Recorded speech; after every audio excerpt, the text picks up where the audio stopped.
কয়টা বাজে? 6টা। তোমার কয়টা থেকে কয়টা পর্যন্ত স্টুডেন্ট পড়ানোর কথা? 4:30 থেকে 5:30। ছাত্র না ছাত্রী? ছাত্রী। কোন ক্লাসে পড়ে? সামনে এইচএসসি দিবে, কেন? এটাই তো প্রবলেম। ইয়াং ছাত্রী পড়াতে পড়াতে কখন সময় চলে যায় সেটা তো টেরই পাওয়া যায় না, তাই না?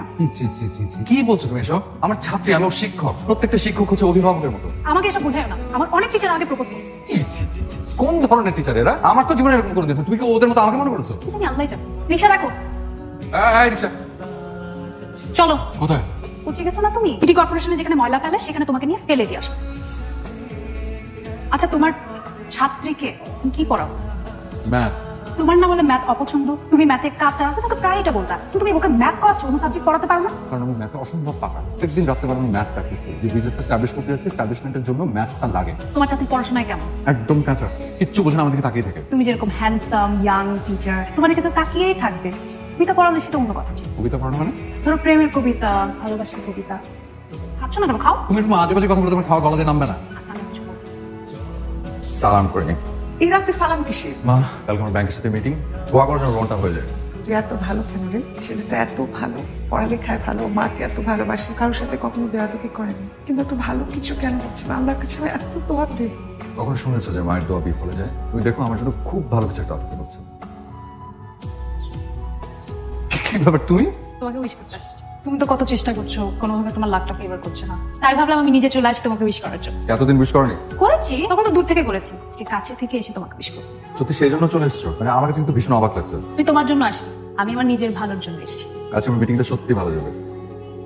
হ্যাঁ, hello, thank you so much. হ্যাঁ, দোয়া করো, বাসা সবাইকে বলো দোয়া করতে। আচ্ছা ঠিক আছে, ওকে। কে ফোন করছে? মোহনা। তোমার ছাত্রী? হ্যাঁ, কেন? কিসের জন্য? ওই আমার মিটিং, তাই উইশ করার জন্য ফোন করেছে। তোমার মিটিং সেটাও জানে ও? শুধু ও না, ওর আব্বা আম্মাও জানে। কেন, এটা নিয়ে আবার কি সমস্যা? কি হলো? আমার না তোমাকে অনেক সন্দেহ হয়, তুমি কি জানো? আমাকে তুমি আর কোনো কথা বলবে না, আমার কিন্তু এখন প্রচন্ড রাগ হচ্ছে। তুমি তোমার মিটিং এ যাও, তোমার মিটিং দেখে আমি তোমার কাছে ছেড়ে দিচ্ছি, কোনো কথা বলছি না, ঠিক আছে? মিটিং না থাকতো তুমি দেখতা। তবে মিটিং দিও, যাও।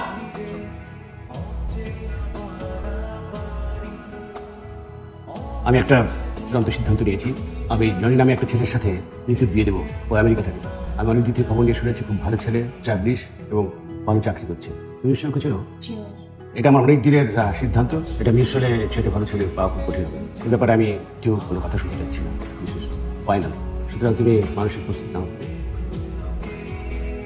আমি তো দেরি করে দিচ্ছি। একদিন আগে এসে এত ভাবনা। এটা কি? ফুল। কে দিয়েছে? ও না। তোমার ছাত্রী মেয়েও না? হ্যাঁ, কেন? কি হলো?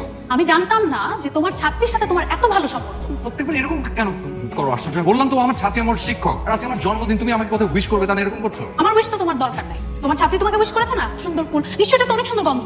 ঘ্রাণ নাও। আরে কি আশ্চর্য! আচ্ছা, ওর দেওয়া ফুল আর তোমার দেওয়া ফুল কি এক হলো? প্লিজ ফুলটা দাও, আমাকে উইশ করো। ফুল তো তোমার দরকার নাই। আমার ফুলে তো এত সুন্দর সুগন্ধও নাই। স্পেশাল গিফটটা পেয়েছো না তুমি, সেটা নিয়েই থাকো। ঋতু, আমার আজকে বার্থডে, তুমি আজকে আমার সাথে এরকম করো না ঋতু। মানে নামও রেখেছে একটা চিন্তা ভাবনা করে। ঋতু, এই বদলায়, এই রোদ তো এই বৃষ্টি। মেয়ে তো আল্লাহ দিলে মাশাআল্লাহ। ওর ছবি দেখে না আমরা ওকে পছন্দ করে ফেলেছিলাম। আমরা কিন্তু বাংলাদেশে বেশি দিন থাকবো না। আপনাদের যদি কোনো অমত না থাকে, চাচ্ছিলাম যে 5 তারিখই বিয়ের কাজটা সেরে ফেলবো। আপনাদের কি অমত? আলহামদুলিল্লাহ, আমাদের দিক থেকে কোনো অসুবিধা নেই। Hello. Happy birthday to you, happy birthday dear রাত। Happy birthday to you. পুরো বার্থডে 12টা বাজে। আচ্ছা, কেন এরকম করো? তো জানি যে তোমার নিজের বাসাকে খারাপ লাগে। তুমি জানো আমার সারাটা দিন কেমন গেছে? তা আমার সারাটা দিন কি খুব ভালো কেটেছে নাকি? আমি তোমাকে কেমন ভালোবাসি সেটা আমি জানি না, কিন্তু আমার থেকে কেউ তোমাকে বেশি ভালোবাসুক সেটা আমি কখনোই যাবো না। আচ্ছা সরি বাবা, আই এম সরি। আমি এরকম ভুল আর কখনোই করবো না, আই সোয়্যার। Thank you. আচ্ছা শোনো, কালকে রাতে আমার একটু চিটাগাং যেতে হবে, আমার বাসায় যাবো। তুমি আমাকে একটু রাতে দিয়ে আসতে পারবে না? একে করে একটু জামা কাপড় নিয়ে নিও। মানে কারণটা কি? আছে কারণ, আমি তোমাকে বলবো না, এবার কালকে যেতে যেতে বলি না, তুমি এত কথা জিজ্ঞেস করো না। তারপরও মানে হঠাৎ? আরে বাবা, আমি তোমাকে বলবো সব। আচ্ছা ঠিক আছে। ঋতু, আচ্ছা কি হয়েছে কি, আমাকে সত্যি করে বলো তো। আমি পালিয়ে যাচ্ছি। চিটাগাং নেমেই আমরা একটা কাজী অফিসে যেয়ে আগে বিয়ে করবো, তারপর আমার বাসায় যাবো। দেখি যতদিনে থাকি ততদিনে যদি বাসার কাজ সবাইকে ম্যানেজ করে ফেলতে, তাহলে আমরা ঢাকা চলে আসবো। ঋতু, তুমি আমাকে কিচ্ছু বলনি, হঠাৎ করে এত বড় একটা ডিসিশন তুমি। কিভাবে তোমাকে বলবো? বাবা আমার বিয়ে ঠিক করে ফেলেছে, ঠিক করে ফেলেছে, ডেট ঠিক করে ফেলেছে। এখন যদি তুমি আমাকে বিয়ে না করো, তাহলে আমাকে তোমার সারা জীবনের জন্য হারাতে হবে। পারবে? না, পারবো না। ফোন দিচ্ছে বারবার, আমার বাসায় কিছু জানাবি। আমি বাসায় চিঠি লিখে এসেছি, ওখানে সবকিছু লেখা আছে। ভাই, আপনি একটু ব্যাংকের বুথ দেখে সামনে কোথাও রেখেন তো। হ্যাঁ রিমা বল। কেন? কি? কি হয়েছে? আমাকে বাসায় নিয়ে যাবো। বাসায় যাবে? কি হয়েছে?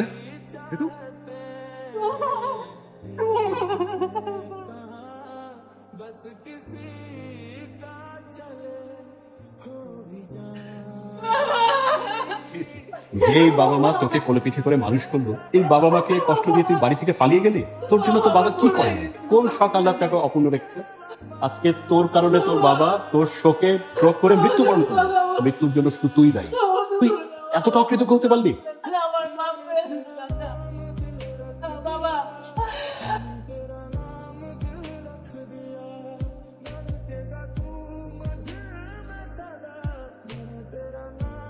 রাতুল, দেখ তো বাবা, এটা কিসের চিঠি? জানি না, তুই দেখ। আমার ইনভেস্টমেন্ট লোনটা হয়ে গেছে মা। শুকর আলহামদুলিল্লাহ, আল্লাহ আমার দোয়া কবুল করেছে। দেখ, এখন থেকে তোর সুখের দিন শুরু হলো। তুই খুশি হসনি? আর কটা দিন আগে কেন হলো না মা? কিছু কিছু সময় সুখের সংবাদটা এত দেরিতে আসে যে দুঃখটা তখন সুখটাকে গ্রাস করে ফেলে। তখন আর ওটা সুখের সংবাদ থাকে না। কি হয়েছে? আমি ঋতু নামে একটা মেয়েকে পছন্দ করতাম, অনেকদিন ধরে ওর সাথে আমার পরিচয়।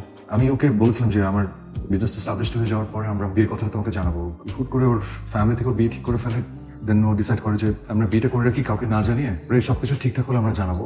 আমরা বেরো হয়েছিলাম, ও যখন বাস থেকে বের হয়ে যায় বাবা স্ট্রোক করে মারা যায়। এখন সিচুয়েশনটা একদম ডিফারেন্ট মা। ও ঠিক করেছে যে ওর বাবার শেষ ইচ্ছে পূরণ করবে। কি করবো মা? তুই ওর কাছে যা, যে কোনো সমস্যার সমাধান করতে হয় যে মুখোমুখি হয়ে পালিয়ে গিয়ে। এই যে সুখের সংবাদটা, এটার পেছনে তোর একটা অবদান আছে। তুই ওর কাছে যাবা। ঋতু ঋতু প্লিজ, একটু কথা বলো। রাতুল, আমি তোমাকে মানা করেছি, রাত তোমার সাথে দেখা করতে পারবো না, তুমি এখান থেকে চলে যাও। আমার দোষটা কোথায়? আমি কি করেছি? তুমি কিছু করোনি, যা হয়েছে আমি তোমাকে SMS এর মাধ্যমে সব বলে দিয়েছি। প্লিজ তুমি যাও। তমলুদা, তুমি এরকম করতে পারো না। ঋতু, আমার বিজনেস লোনটা হয়ে গেছে। তুমি উইশ করেছিলে, মনে আছে? আমি তো শোনার পর ছুটে এসেছি তোমাকে বলার জন্য। All the best Ratul. তুমি, আমার বাসায় অনেক মানুষ আছে, আমার সামনে বিয়ে, তুমি চলে যাও। তুমি কি ভেবেছো তোমার বাবার ইচ্ছে পূরণ করলে তুমি সুখী হবে? আমার সুখী হওয়ার প্রয়োজন নাই রাতুল। আমার বাবার শেষ ইচ্ছাটা আমি পূরণ করতে চাই। আমার বাবা অনেক কষ্ট করে তাদের সন্তানকে বড় করে। তারা তাদের সন্তানের কাছ থেকে কিছুই চায় না, শুধু একটা জিনিস চায় যে সন্তান যাতে তাকে কখনো কষ্ট না দেয়। আর আমি না বুঝে, না জেনে, না শুনে এরকম একটা কাজ করলাম, যেটার কারণে আমি আমার বাবাকেই হারিয়ে ফেললাম। এটার পর আমার আর কি করার আছে রাতুল?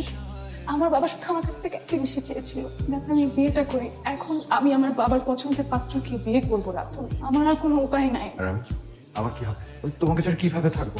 আল্লাহ যা করে তা ভালোর জন্যই করে। তো তুমি যাও, প্লিজ এখান থেকে যাও।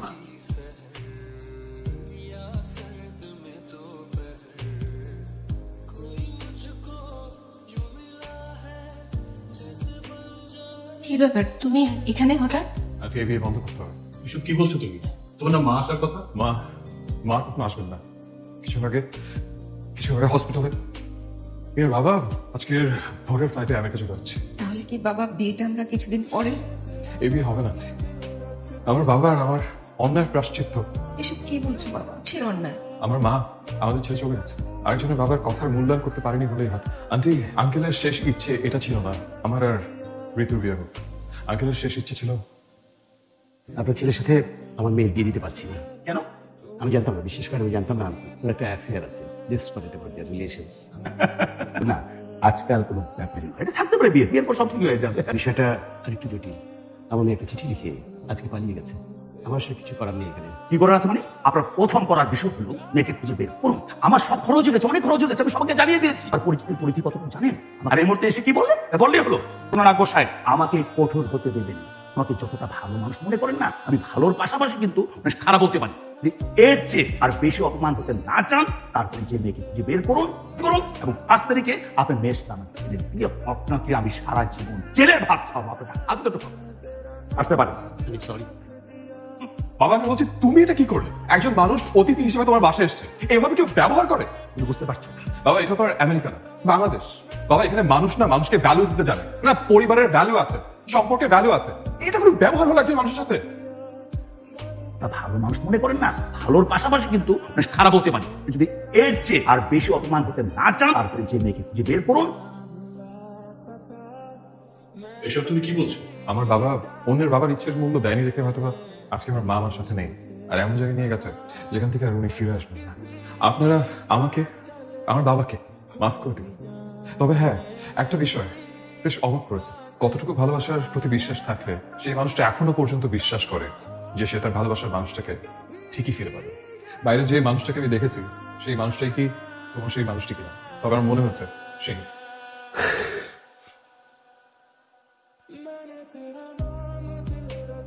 কেন এখানে বসে আছো তুমি? তুমি জানো না আজকে আমার গায়ে হলুদ, তোমার সাথে বিদায়ের আমার প্রথম পর্ব। আমার জীবনটা আমি তোমাকে ছেড়ে কখনো ভাবিনি। খুব প্রিয় কিছু পাওয়ার জন্য একদম শেষ পর্যন্ত চেষ্টা করতে হয়। আমার এই বসে থাকাটা আমার শেষ চেষ্টা ছিল। আমি তো তোমাকে ফিরিয়ে দিয়েছিলাম, তারপরে তুমি কিভাবে আমাকে ভরসা করলে? কেউ বুঝুক আর না বুঝুক, আমি তো জানি যে তুমি আমাকে কতটা ভালোবাসো। চল, কোথায়? তোমার সাথে কিছুক্ষণ হাঁটতে চাই। না, কিছুক্ষণ না, আমি সারা জীবন হাঁটতে চাই তোমার সাথে। প্লিজ বলে দাও না সবাইকে যে আমি থাকতে পারবো না তোমাকে ছাড়া। তুমি না পারলে আমি বলি আমি পারবো না তোমাকে ছাড়া থাকতে, তারপরও তারা বুঝবে না।